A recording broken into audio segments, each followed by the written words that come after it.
ஒரு மாதத்துக்கு முன்னாடி இந்த நெரைட் ஸ்னெயில் பார்த்தீங்கன்னா வாங்கிட்டு வந்திருந்தேன். இந்த ஒரு ஆள் இருக்காரா, இன்னொரு ஆள் எங்கே இருக்குது, அந்த இருக்கு பாருங்க, இந்த இருக்கு பாருங்க, தெரிதா, ஜூம் ஆகுதா, ஃபோக்கஸ் ஆகுதா, டேய் அந்த இருக்கா. ஓகே. ஸோ டேங்க்கெல்லாம் பார்த்தீங்கன்னா ஆக்சுவலாக க்ளீனாக மெயின்டைன் ஆகுது. பிளான்ட்ஸ்லாம் பார்த்தீங்கன்னா சேஃபாக இருக்கும். ஸோ மோஸ்ட்டாக நெரைட் ஸ்னெயிலை பற்றி நமக்கு நல்லாவே தெரியும். ஆனால் என்ன சம்பவம்னா, அழகாக முட்டை வச்சுருக்குது பாருங்கள், தெரிதா, இந்த வெள்ளை வெள்ளையாக இருக்குல்ல, இதெல்லாம் பார்த்தீங்கன்னா நெரைட் ஸ்னெயிலோட முட்டை தான். இங்கே மட்டும் இல்லை, ஐ திங்க் இந்த ராக்லேயும் வச்சுருக்குது. இந்த கீழே பார்த்தீங்களா, இதெல்லாமா ராக்லேயும் இருக்கா. இது இல்லாமல் மோட்டரில் என்னென்ன வேலை பார்த்து வச்சுருக்குது பாருங்கள். இவ்வளவும் பார்த்தீங்கன்னா நெரைட் ஸ்னெயிலோட எக்ஸ் தான். மோஸ்ட்டாக வந்து பார்த்திங்கன்னா நெரைட் ஸ்னெயிலோட எக்ஸ் வந்து ஃப்ரெஷ் வாட்டரில் எக்ஸ் போடும், ஆனால் ஹேட்ச் ஆகாது.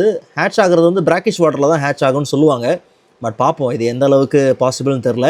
ஹேட்ச் ஆகிட்டு வந்து பேபிஸ்லாம் பார்த்துட்டேன்னா நான் கண்டிப்பாக இன்னொரு வீடியோ பார்த்தீங்கன்னா அப்லோட் பண்ணுறேன்.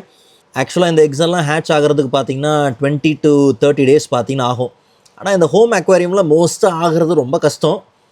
ஆச்சுன்னா சூப்பர், ரொம்ப டிஃபிகல்ட் தான். பார்ப்போம் எப்படின்னு பார்க்கலாம்.